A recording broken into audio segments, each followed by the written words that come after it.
বিসমিল্লাহির রহমানির রহিম। আমার প্রিয় ক্ষুদে বিজ্ঞানীরা, কেমন আছো তোমরা সবাই? আশা করি আল্লাহর রহমতে ভালো আছো। আমি তোমাদের দোয়ায় আল্লাহর অশেষ রহমতে ভালো আছি। এই প্যান্ডামিক সিচুয়েশনে দীর্ঘদিন আমরা একে অপরের কাছ থেকে অনেক দূরে, এই অনলাইন প্ল্যাটফর্মে এসে একে অপরের সাথে দেখা, লাইক, কমেন্টস আর শেয়ারের মাধ্যমে, তাই না? তো আশা করি তোমরা সকলে ভালো আছো। আজকে আমি তোমাদের সামনে উপস্থিত হয়েছি একটা ভিন্ন কারণে। বর্তমানে যে শিক্ষা বান্ধব সরকার, এই সরকারেরই যে একটা নীতি যে স্টুডেন্টরা যেন লেখাপড়ার মধ্যে থাকে, সেই উদ্দেশ্যকে সামনে নিয়ে কলেজ পর্যায়ে যে অ্যাসাইনমেন্ট জমা দেওয়ার যে পদ্ধতি বর্তমান সরকার হাতে নিয়েছে, তারই ধারাবাহিকতায় আমাদের প্রথম সপ্তাহে বা প্রথম ফেজে অ্যাসাইনমেন্টের জন্য পদার্থবিজ্ঞান একটা সিলেক্টেড সাবজেক্ট। তো সেই ক্ষেত্রে আমরা পদার্থবিজ্ঞানে অ্যাসাইনমেন্টটা কিভাবে লিখব, কিভাবে কোথায় জমা দেব, তারই দিক নির্দেশনার জন্য আজকে আমি তোমাদের সামনে উপস্থিত হয়েছি। আমি সবার উদ্দেশ্যেই বলছি যে তোমরা সবাই নিজ নিজ কলেজ থেকে প্রশ্ন কালেকশন করতে পারো, অনলাইন থেকে প্রশ্ন ডাউনলোড করে নিতে পারো, নিয়ে সাধারণত একই সাইজের কাগজে সেটাকে লিখে যে উদ্দীপকগুলো দেওয়া আছে, সেই উদ্দীপকের প্রশ্নগুলো দেওয়া আছে, সেই প্রশ্নগুলোর উত্তর তোমরা নিজেরা তৈরি করে খাতায় লিখে নিজ হাতে সেটা খাতায় লিখবে। লিখে একটা কভার পেজে তোমার নাম, রোল, কলেজের নাম এইগুলো সহ কলেজে অথবা তোমাদের স্যারদের হাতে যে যেভাবে নির্দেশনা থাকে সেভাবে জমা দিতে পারবে। তো আমি পদার্থবিজ্ঞানের ছাত্রদের অ্যাসাইনমেন্ট জমা দেওয়ার জন্য বলতে পারি যে এটা কলেজে অথবা আমার কাছে জমা যদি দিতে পারো, দিয়ে দিতে পারো, অথবা কলেজে যেয়ে তোমরা জমা দেবে। এবং কলেজ থেকে আমাদের এমনই সিদ্ধান্ত আছে যে কলেজ চলাকালীন সময়ে কলেজে যে তোমরা স্বাস্থ্যবিধি মেনে জমা দিয়ে আসবে। আর না হলে যদি তুমি মনে করো যে কোনো স্যারের কাছে জমা দেওয়াটা বা ওই সাবজেক্টের স্যারের কাছে জমা দেওয়াটা আমার জন্য বেশি নিরাপদ হবে, তুমি সেটা দিতে পারো। আর এই কভার পেজটা আমি একটা ডিজাইন বানিয়েছি, সেই কভার পেজটা তোমরা ব্যবহার করতে পারো। তো আমি আজকে যে কারণে উপস্থিত হয়েছি তার আরেকটা কারণ হচ্ছে যে এই যে অ্যাসাইনমেন্ট কোশ্চেন যেটা দেওয়া আছে, দুইটা উদ্দীপক দেওয়া আছে আমাদের পদার্থবিজ্ঞানে। প্রথম উদ্দীপকে 4টা কোশ্চেন আছে এবং দ্বিতীয় উদ্দীপকে 3টা কোশ্চেন আছে। তো এই কোশ্চেনগুলো যেহেতু যেহেতু অ্যাসাইনমেন্ট আমরা প্রথম অংশগ্রহণ করতে যাচ্ছি, সেই জন্য এই অ্যাসাইনমেন্ট সংক্রান্ত একটু সহযোগিতামূলক আলোচনা আজকে আমি তোমাদের সাথে রাখতে যাচ্ছি। তো আমাদের প্রথম স্টেম যেটা আছে সেটা হচ্ছে যে বলছে যে তুমি 20 মিটার পার সেকেন্ড বেগে খাড়া উপরের দিকে একটা ক্রিকেট বলকে নিক্ষেপ করলে এবং সেই ক্রিকেট বলের ভর হচ্ছে 400 গ্রাম। তাহলে একটা 400 গ্রাম ভরের ক্রিকেট বলকে খাড়া উপরের দিকে নিক্ষেপ করা হলো। এইটা আমাদের উদ্দীপক, প্রথম উদ্দীপক। প্রথম উদ্দীপকের প্রথম প্রশ্ন বলছে বলটির বেগ বনাম সময় লেখচিত্র আঁকো। এখন যেহেতু 20 মিটার পার সেকেন্ড বেগে নিক্ষেপ করা হয়েছে, নিক্ষেপ হওয়ার পরে ওই বলটার বেগ কমতে থাকবে, কমতে কমতে কমতে একটা সময় শূন্য হবে, সেখান থেকে আবার পড়তে শুরু করবে। তাহলে এইখানে যদি আমরা ক নাম্বার প্রশ্নের উত্তর দেখতে চাই, উত্তর যা সহায়ক উত্তর বলতে পারো এটাকে, তাহলে ক, তাহলে সেই ক্ষেত্রে ক কিভাবে করব আমরা, যে বলটির আদি বেগ v0 সমান 20 মিটার পার সেকেন্ড। আর এখানে ত্বরণ যেটা, ত্বরণ তো জি সমান হচ্ছে 9.8 মিটার পার সেকেন্ড স্কোয়ার। তাহলে এই অনুযায়ী যদি আমরা দেখি, তাহলে এই বলটা কিছু দূর উপরে উঠে ওই বলটা হচ্ছে কি তার বেগ শূন্য হবে, শূন্য হয়ে আবার নিচের দিকে পড়তে থাকবে। তাহলে এখন আমরা দেখি যে এই বস্তুটা, এই বলটা, তাহলে এখান থেকে যদি আমরা নিক্ষেপ করি এই উচ্চতায় উঠতে কত সময় লাগে তার, তাহলে উত্থানকাল, তাহলে বলটির উত্থানকাল T1 is equal to v0 by G সমান হচ্ছে 20/9.8। তাহলে T1 is equal two 2.040816 second.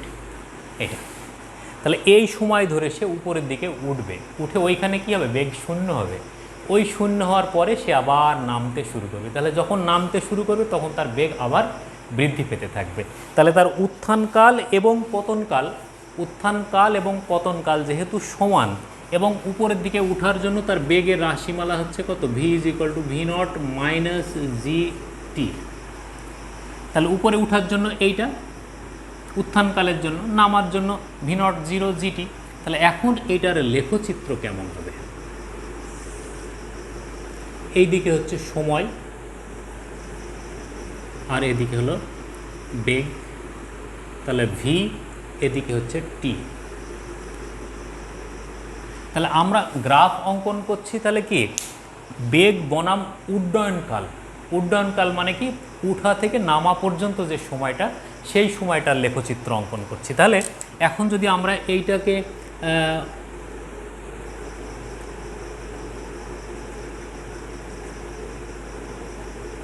এই নেই আমরা, আর এদিকে বেগের জন্য তাহলে আমাদের কত আছে, যে 5, 10, 15, 20 এটা যদি নিই আমরা, তাহলে টি যখন 0 তখন তার বেগ হচ্ছে কত, 20।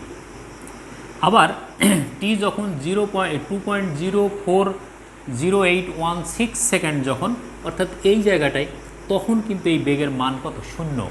তাহলে এইটা এইভাবে বেগটা কমছে,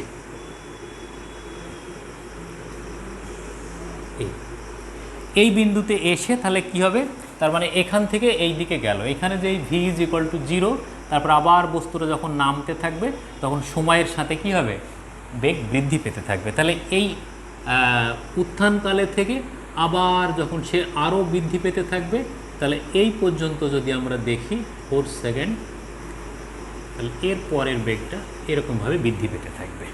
তাহলে এইটা হবে আমাদের লেখচিত্র, ঠিক আছে।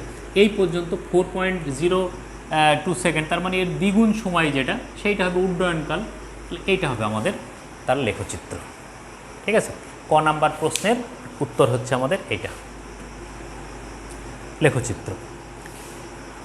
এরপরে আসছে আমরা হলো খ নাম্বার, হচ্ছে গতিপথের সর্বোচ্চ বিন্দুতে বস্তুটির বলটির বেগ কত, সর্বোচ্চ বিন্দুতে বেগ। তাহলে সর্বোচ্চ বিন্দুতে উঠতে সময় তো আমরা বের করেছি, উত্থানকাল। তাহলে খ নাম্বার এটাই মুছে পড়ি, আচ্ছা ঠিক আছে। তাহলে খ, প্রথম প্রশ্নের খ, তাহলে খ গতিপথের সর্বোচ্চ বিন্দুতে বলটির বেগ, সর্বোচ্চ বিন্দুতে বেগ V is equal to what. তাহলে আমরা জানি V is equal to V naught minus G T one.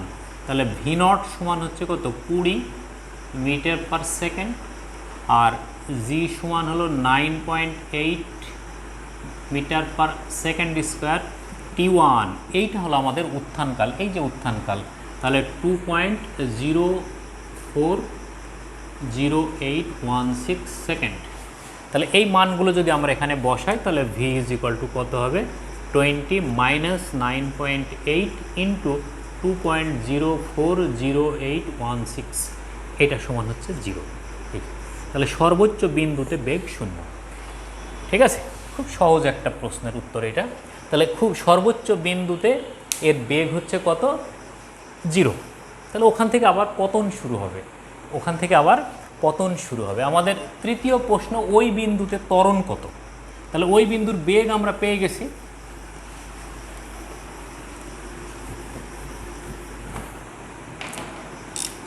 গ ওই বিন্দুর ত্বরণ জি ইজ ইকুয়াল টু হোয়াট, এটা আমরা বের করতে চাই, বা ত্বরণ এও বলতে পারি আমরা। তাহলে এই বিন্দুর বেগ কত, তাহলে V is equal to V naught minus G T one. তাহলে ওই বিন্দুতে ভি ইজ ইকুয়াল টু 0, এর আদি বেগ ভি নট সমান হচ্ছে 20 মিটার পার সেকেন্ড, আর টি ওয়ান যখন নিক্ষেপ করা হচ্ছে, নিক্ষেপ করার মুহূর্ত থেকে ওই বিন্দুতে পৌঁছানো পর্যন্ত সময়, যেটাকে আমরা উত্থানকাল বলি, 2.040816 সেকেন্ড। এটা তাহলে এখন আমার জি এর মান কত, বা 0 = 20 × 20 মাইনাস জি ইন্টু 2.040816, বা জি = এটাকে এদিকে নিয়ে আসলে আমাদের 20 ডিভাইডেড বাই 2.040816 সমান হচ্ছে 9.8 মিটার পার সেকেন্ড স্কয়ার। এইটা তাহলে যেহেতু নেগেটিভ চিহ্ন ব্যবহার করেছি, এটা হলো তাহলে কি নিম্নমুখী। তাহলে ওই বিন্দুতে ত্বরণ হচ্ছে 9.8 মিটার পার সেকেন্ড স্কয়ার। ওই বিন্দুতে ত্বরণ 9.8 মিটার পার সেকেন্ড স্কয়ার। তাহলে এটা প্রমাণিত হচ্ছে যে ঊর্ধ্বে নিক্ষিপ্ত বস্তুর ক্ষেত্রে যে কোনো বিন্দুর ত্বরণ কিন্তু একই থাকে, 9.8 মিটার পার সেকেন্ড স্কয়ার। সেইটাই আমরা আলটিমেট প্রমাণ করে দেখালাম। ঠিক আছে, সেইটাই আমরা আলটিমেট প্রমাণ করে দেখালাম। এরপরে খ নাম্বারে কি বলছে যে ওইখানে মানে ওই বিন্দুতে ক্রিকেট বলটির সর্বমোট বল কত, সর্বমোট বল কত। তাহলে আমরা জানি সর্বমোট বল ঘ নাম্বার এটা। তাহলে ওই বিন্দুতে ক্রিয়াশীল বল F = what? তাহলে ওই বিন্দুতে ভর কত, তাহলে F = mg। তাহলে m = কত, 400 গ্রাম, তার মানে 0.4 কেজি। আর ওই বিন্দুর ত্বরণ আমরা বের করেছি এই যে 9.8, তাহলে g = 9.8 metre per second square. তাহলে ওই বিন্দুতে ক্রিয়াশীল বস্তুটার উপরে বল কত হবে, তাহলে 0.4 × 9.8 সমান হচ্ছে 3.92 না, চার নাম 3.92 নিউটন। F = এই। তাহলে ওই বিন্দুতে ক্রিয়াশীল বল, ওই বিন্দু বলতে কোন বিন্দু বোঝাচ্ছে, যে নিক্ষিপ্ত বস্তুটির সর্বোচ্চ বিন্দুতে, নিক্ষিপ্ত বস্তুর সর্বোচ্চ বিন্দুতে ক্রিয়াশীল বলের মান হচ্ছে 3.92 নিউটন। এটা হলো আমাদের প্রথম উদ্দীপকের হচ্ছে প্রথম উদ্দীপকের অ্যান্সার সহায়িকা বলতে পারো তোমরা, কারণ সরাসরি অ্যান্সার বের করে দেওয়া তো ঠিক হবে না। এটা আমরা হচ্ছে সহায়ক হিসাবে আমি করে দিলাম তোমাদের স্টিম 1-এর। এখন এখানে আর একটা স্টিম আছে, স্টিম 2, যেটা স্টিম 2 হচ্ছে এইটা, এরকম যে এটা একটা টেবিল, এই টেবিলের উপর একটা ব্লক আছে, এই ব্লকটার ভর হচ্ছে 1.5 কেজি, এবং টেবিলের সঙ্গে এর ঘর্ষণ গুণাঙ্ক যেটা এটা হলো 0.2 ঘর্ষণ গুণাঙ্ক। এখন এইখানে একটা পুলির সাহায্যে এই বস্তুটাকে এরকমভাবে আটকানো আছে, এই সুতাটার একটা বেঁধে এই বস্তুটাকে এরকম একটা কপিকলের সঙ্গে আটকে, এর সাথে এই দিকে আর একটা ভর ঝুলিয়ে দেওয়া আছে,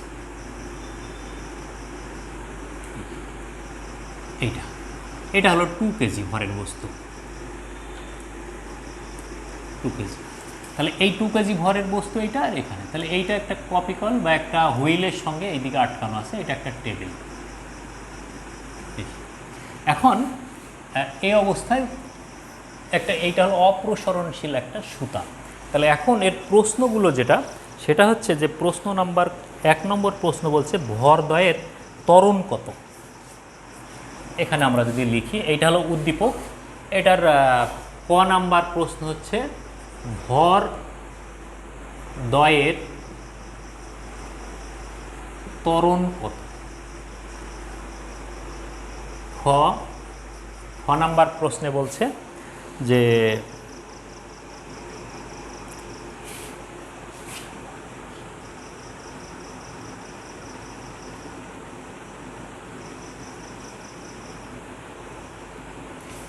এটা ক না, এটা 1 নম্বর প্রশ্ন দেওয়া আছে, আমরাও 1 নম্বর প্রশ্ন দিই এটা। তাহলে 1 নম্বর, 2 নম্বর, সরি 1 নম্বরের সাথে আরেকটু যুক্ত আছে, সুতাটি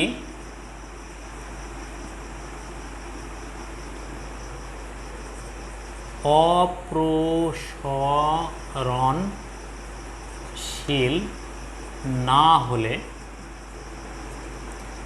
না হলে উত্তরের কি পরিবর্তন হবে? না হলে তোমার উত্তরের কি পরিবর্তন হবে, এটা। আর 2 নম্বর প্রশ্ন হচ্ছে সুতার টান কত?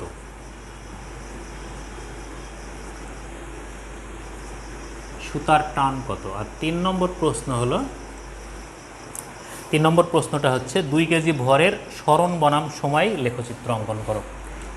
2 কেজি ভরের বস্তুর সরণ বনাম সময় গ্রাফ আঁকো। এইটা হলো আমাদের প্রশ্ন। তাহলে 1 নম্বর প্রশ্নের উত্তর যেটা, তাহলে কি বলছে যে ভরদ্বয়ের ত্বরণ কত। এখন এই দিকে যখন আমাদের অবস্থান করবে, এটা যখন একটা হুইলের সঙ্গে আটকানো আছে, এইটা যখন ঝুলিয়ে দেওয়া হবে, তাহলে এই বস্তুটার ওজন কাজ করবে নিচের দিকে, এই দিকে ওজন W2। এই সুতাটার টানও কিন্তু এই দিকে কাজ করবে T, এই সুতাটার এই দিকেই টান কাজ করবে T। এখন এই বস্তুটা কিন্তু এই মেঝের সঙ্গে, সরি তার টেবিলের সঙ্গে যেহেতু আটকে আছে, তাহলে এর এই দিকে হচ্ছে ঘর্ষণ বল কাজ করবে Fk, ঘর্ষণ বল কাজ করবে। তাহলে এই ঘর্ষণ বল কি করবে? তাহলে ঘর্ষণ বলের মান কত? ঘর্ষণ বল এখানে করি আমরা সব কিছু। তাহলে 1 নম্বর ধরি ভরদ্বয়ের ত্বরণ সমান A, সুতার টান সমান T, 1.5 কেজি বস্তুর ঘর্ষণ বল Fk ইজ ইকুয়াল টু কত হবে? 1.5 into 9.8 mg into mu S, তার মানে 0.2। তার মানে এখানে কি হয় যে ওজন ইন্টু ঘর্ষণ গুণাঙ্ক। তাহলে ঘর্ষণ গুণাঙ্ক সমান Fk বাই mg। তাহলে mg হচ্ছে 1.5, 9.8 ইন্টু 0.2, তাহলে এই মানটা হচ্ছে আমাদের 2.94 নিউটন।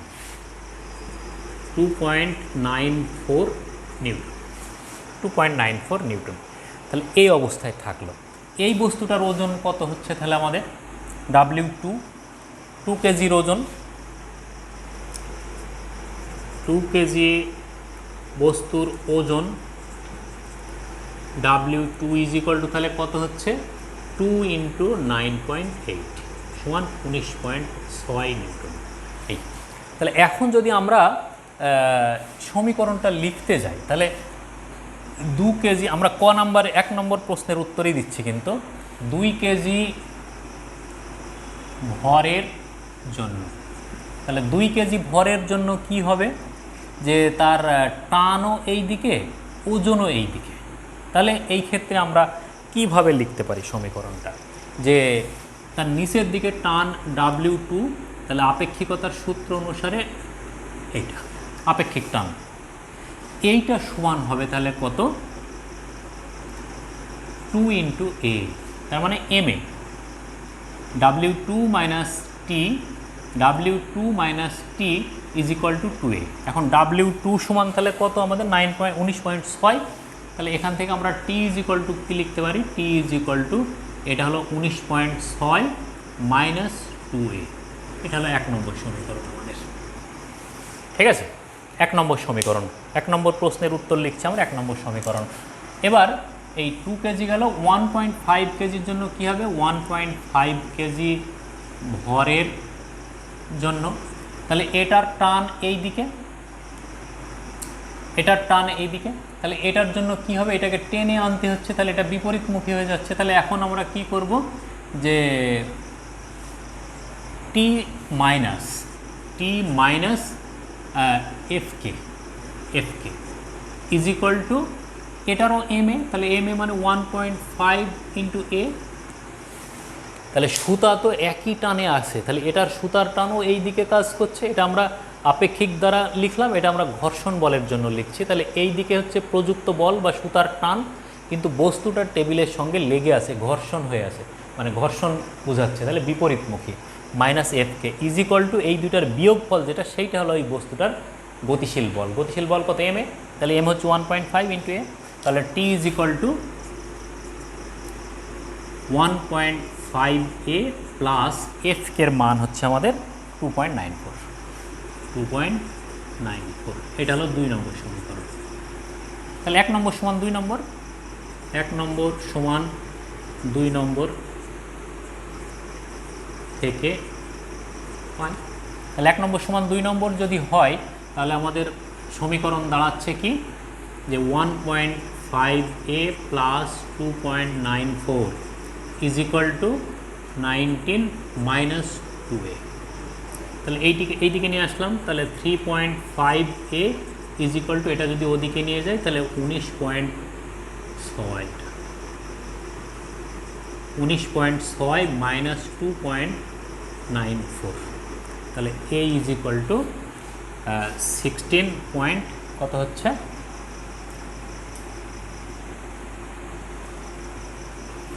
আচ্ছা বিয়োগটা, আচ্ছা ঠিক আছে এটা লিখেই দিই, 19.6 মাইনাস 2.94 ভাগ 3.5 সমান হচ্ছে 4.76 এ ইজ ইকুয়াল টু এত মিটার পার সেকেন্ড স্কোয়ার।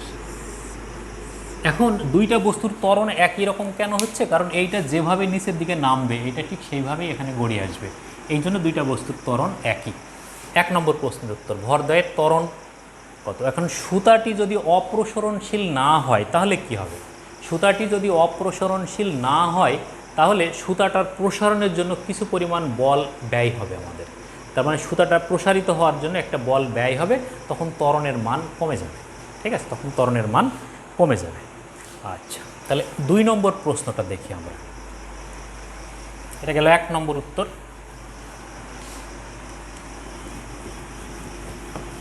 2 নম্বরে কি বলছে, যে সুতার টান কত। 2 নম্বর উত্তর,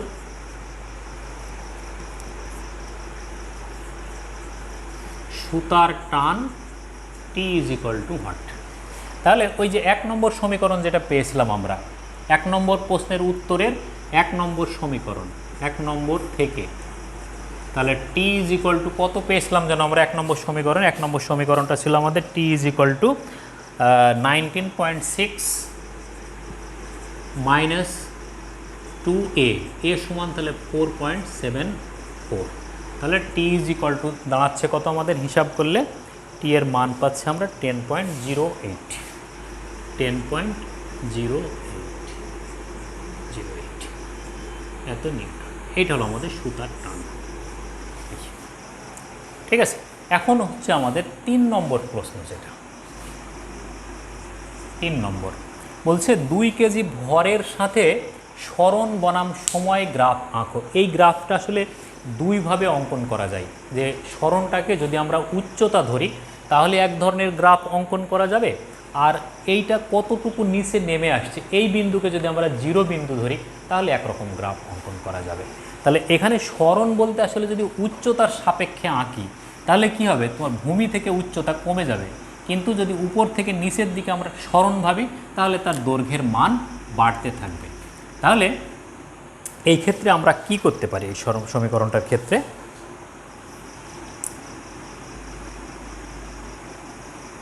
যে সরণ যদি বৃদ্ধি পায় সময়ের সঙ্গে সরণ বৃদ্ধি পাচ্ছে, তাহলে আমরা সময়ের সাথে 2 কেজি ভরের সরণ বৃদ্ধি পাচ্ছে এবং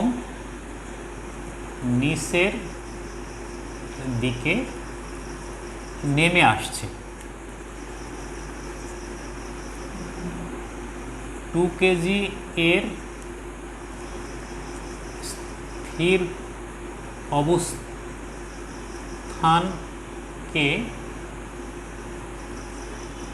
0 সরণ ধরে h = half a T square অনুসারে তো তাহলে কি h proportional to T square, যেহেতু হাফ এ ধ্রুবক, হাফ এ কি ওই যে ভরের ত্বরণ, এখানে এ কত ত্বরণ কাজ করছে, এ ওই যে 4.74 এত মিটার পার সেকেন্ড। তাহলে এটা যদি হয় তাহলে এইটার গ্রাফ কেমন হবে? তাহলে এইটার গ্রাফ আমরা জানি একটা অধিবৃত্তের ন্যায় গ্রাফ হয়, এদিকে টি এদিকে হলো এইচ। এই তাহলে এই বিন্দুটা হচ্ছে আমরা এখানে, তাহলে সে যত নিচের দিকে নামতে থাকবে তার অতিক্রান্ত দূরত্বের মান তত বৃদ্ধি পেতে থাকবে। তাহলে এরকম একটা লেখচিত্র পাবো আমরা। এই লেখচিত্র একটা প্যারাবোলিক লেখচিত্র, ঠিক আছে, সময়ের সাথে তার দূরত্ব বৃদ্ধি পাচ্ছে। এটা আমরা কি করেছি, এই বিন্দুটাকে কিন্তু 0 বিন্দু ধরেছি। তাহলে আদি বিন্দুটাকে 0 অবস্থান ধরে সে নিচের দিকে নামছে, কিন্তু সেই নিচের দিকে নামাটা অন্যান্য জায়গায় কি বলি আমরা, এইচ কমে যাচ্ছে, কিন্তু এটা সরণ হিসাবে ধরে নিয়েছি যে নিচের দিকে নামছে, তার সরণ ঘটছে, অতএব তার সরণ বৃদ্ধি পাচ্ছে। তাহলে এই হিসাবে আমরা এই লেখচিত্রটা অঙ্কন করতে পারছি। তাহলে এটা একটা প্যারাবোলা, তাহলে সময়ের সঙ্গে এটার লেখচিত্র এই। তাহলে এই হলো আমাদের দুইটা স্ট্রিমের প্রশ্ন সহায়ক বলতে পারো, মানে উত্তর একটু সহায়তা করা আর কি, পুরো লিখে দেওয়া তো ঠিক হবে না, এটা একটা সহায়িকা। তো এইগুলো তোমরা দেখো, এইগুলো দেখে তোমরা নিজেদের মতো করে উত্তর প্রস্তুত করো এবং লেখো। ভালো থাকো, সুস্থ থাকো, এ কামনায় আল্লাহ হাফেজ।